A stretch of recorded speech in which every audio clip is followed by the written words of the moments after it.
My name is Pierre Walters. I'm the director and senior producer of Blue Artists.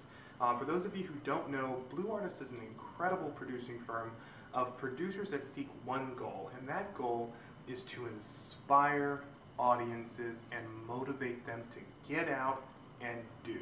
And if you're a brand owner, if you are a musician or an artist or anyone with a message or a service, we want to motivate your audience, your clientele, to get excited about you, to get excited about your product, and to get excited about your mission and your vision.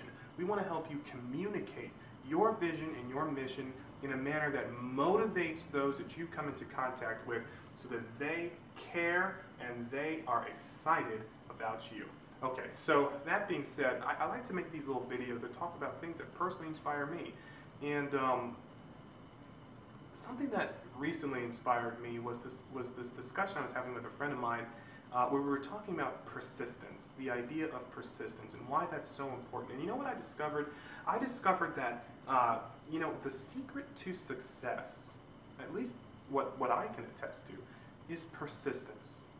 Persistence.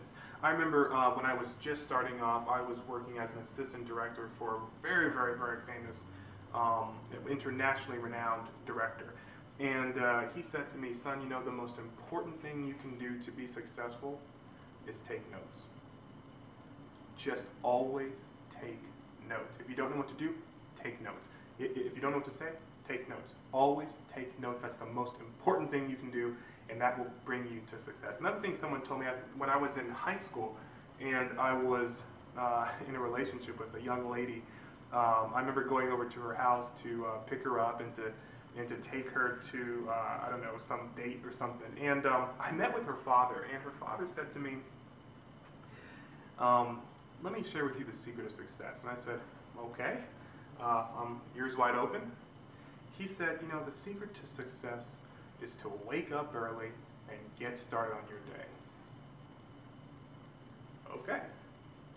Sounded easy enough. But you know, when I think about it and I really sort of analyze those words, what I learned when I was in high school, what I learned from my assistant directing days, and even what I learned as a professional. And what I've learned is that the ability to stick to it, the ability to have a goal and accomplish it, is really the single most important ability you could have. It is what separates the boys from the men, the girls from the women. It is what separates the pros from the amateurs, the wannabes from the doers, the movers and the shakers from the followers. The ability to have a goal, set out, and accomplish it. You know, so many people, I come into contact with so many people on a regular basis who have these incredible ideas. I mean, I get emails from people who say, hey, I have this incredible idea for a script, or hey, I have this incredible idea for a movie, or hey, I have this incredible idea for a new business venture, and here's my idea. You want to help me make it happen? And I always respond honestly. I say, okay, well, it's a great idea. Yeah, I'm interested. So when are you going to have the script? Or yeah, I'm interested. So when are you going to have your business plan? Or yeah, I'm interested. So when are you going to take the next step? I always throw the ball back into their court. And here's why I do that. Because it was their idea. It was their idea. And a lot of times people have an incredible idea. And what they do is they take that idea and they try to throw it out to somebody else so that somebody else can make that idea possible. And so somebody else can do the hard work and the labor to make that dream come true for them. And to some degree, that is a good thing. That is good management, or you know, it's good delegation. But the problem is that you should never ask of someone else something that you do not already ask of yourself. One of the things I learned when I was starting off as a director, really as an entrepreneur, as a business owner, I learned that, you know, I cannot expect somebody else to do something for me that I'm not already not only willing but capable of doing myself. And that was anything. I mean, that was I'm a director, so that was anything from being a production assistant, being a grip, being a gaffer, operating a boom mic, going out and running errands for the production, driving people around, showing up on time. You know, those little things that I would, you know, expect of other people, I had to first learn to expect of myself. Excuse me. I'm reminded of a story. Just a few years ago, I was directing an independent film in Washington, D.C. And actually, this was many years ago, before I moved to California. This was before I was really a professional director. I was in a club, a lounge in Washington, D.C., and I had an incredible cast and an incredible crew together, and we were working on a film called I Am Dallas Luttrell. And it was just a film that was really near and dear to my heart. I wrote it myself. I had a wonderful gentleman who said, I'm going to pay for it, I'm going to back it for you.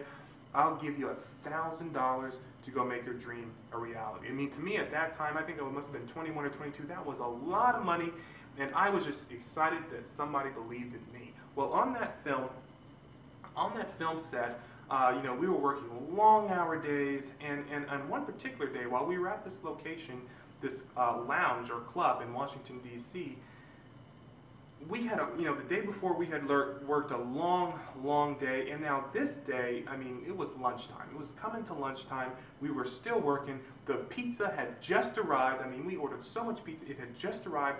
But the production manager said to me, we're not breaking for lunch until we finish this particular sequence. Otherwise, we are going to get so thrown off schedule. So that's what we did. We worked so hard. Everybody was just, you know, fighting against their natural urges to eat just to accomplish this one particular sequence. And you know what I did? I did something that I really shouldn't have done. I ignored what the production manager said. Now, the production manager is working for me. But and what I did was I said, you know what, this applies to everybody else, but this does not apply to me.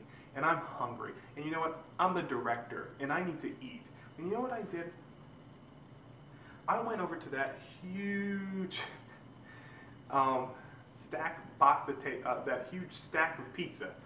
I opened the top one, smelled it. The aroma of the pizza went out into the room so that everybody could smell it. I mean, everyone is just dying, ready to eat food, but they're working. I opened that box of pizza and I took out a slice and I ate it. I ate it. I ate pizza while my actors were working. I ate pizza while my crew was still setting up a shot. I ate pizza after the production manager informed everyone that no one can break to eat until we had finished this particular sequence. We were on a schedule, we were on a regimen, we were focused, and we were dedicated to getting this thing done so that we would not progress any further behind schedule. And you know what I did? I completely ignored all that. I went to that pizza and I ate it. I ate it. And you know what? I made a lot of people unhappy. A lot of people unhappy. And I think they were unhappy not because I ate the pizza, they were unhappy because of the principle behind it. And that is that, how dare me, how dare I, as the leader, expect from other people something that I cannot first and foremost expect of myself.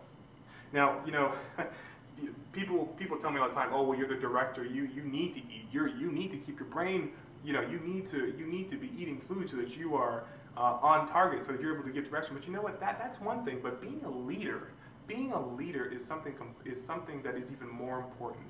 And what I did on that day was shameful. It was awful, and it was brought to my attention in a number of ways, to the point where the very next day I apologized to everyone. I had to. I apologized to the actors. I apologized to the crew, and I said I will never make that mistake again. You know what? I haven't. In my entire career as a director, I have never made that mistake again. I will make sure that everyone else is satisfied before I am satisfied. I will make sure that those who are working for my vision get what they need before I do. And if we're in a situation where that can't happen, I'm going to tough it out with them. Don't expect from other people something you can't first expect from yourself. And this is important. This is very important. And what this comes back to this whole idea of persistence. Being persistent. If you have a dream, If you have a goal that you're going to set out for yourself, you've got to be willing to put in the work before you expect other people to do it with you or for you. Because if you can't lead the way by example, your dream's not good enough. Your dream's not important enough. What you want to get out of this is not a big enough deal. Because you don't care about it enough to put in what's required of you.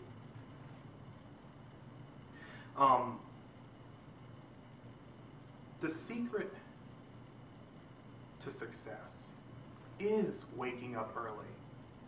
It is the early worm who gets the bird.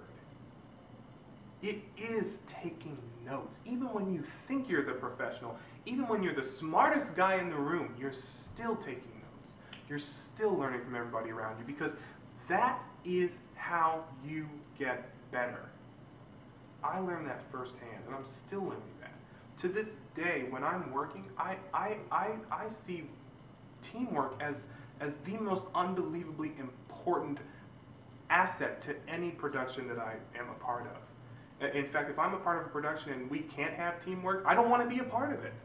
Because what's in here is not going to drive anything. It's the team together that accomplishes the vision and accomplishes the goal. So if you have a vision, let me tell you something. Everybody has a vision. I don't know you. Okay? Some of you I do know, but some of you I don't know. Now, I don't know you, but let me tell you something I do know. I know that there is greatness inside of you. There's a dream given just to you. There is a vision put just into your heart, into your mind, and into your soul for you to accomplish. And if you're not willing to do what it takes, if you're not willing to first discover why is this important to me, why must I persevere, why must I pursue this vision, then guess what? It will not happen. It will not happen. You know, I say this a lot, because I learned this, and I say it a lot, and that is that most people fail in life not because they aim too high and miss, but because they aim too low and hit. You have to aim high, and you have to be willing to put in the work. You have to be able to ask yourself the most important question, and that is why? Why is this important to me? Why do I have to accomplish this vision, this goal, this task, whatever it is that's set out before me? Why? And I'm going to tell you why. A lot of people search their whole life trying to figure out why, but for me, in my life, the reason it is so important for me to not only have goals, but to accomplish those goals is because that is the purpose of life. The purpose of my life. God put me on this planet to accomplish the goals that He gave to me. And if I'm not doing that, I am not walking in God's path for my life. That's it. It's as simple as that. If God has given you a vision or a goal and you aren't doing whatever it takes to accomplish that vision or that goal, guess what, my friend? You're not walking in the path God has for your life. You're not doing it. You're not doing it. Do you think God would waste His time giving you a vision or a goal knowing you aren't going to achieve it? No. He wants you to achieve it. This is the you that He created. But so many of us are fearful, and so many of us get so busy asking the how. I don't know how this is possible. There's no way I can achieve this. And they leave it at that. But that's not important. You just need to ask the why. And the why is you do it because God told you to do it. You do it because it is put into your soul, into the fiber of your being by God Himself. That's why you do it. That's why you persevere. That's why you push. You aim high. Because you're God's child. And when God's children are walking down the street, they need to be looking up. So anyway, that's my thought for the day. Thank you so much, guys. Don't forget you can check us out on Blue Artists. You can check us out at Blue Artists. You can go to blue-artist.com to see our website. You know, we have a newsletter. We have the Blue Artists Live. We have tons of video. We just, you know, please engage with us, and just keep in mind that you know, the goals and the vision that God has put into your life are for you to achieve. Don't expect other people to do the work for you. You have to first be willing to put in the legwork, to put in the groundwork, to claw on the ground with your fingernails until you reach the goal yourself. And then God will give you the people that you need to help you. He will put people and things into your life to help where you are deficient, to supplement where you are lacking. Okay? All you have to know is why you do this. All you have to know is the reason you wake up early and get the worm. All you have to know is why you're constantly taking notes and learning. All you have to know is why.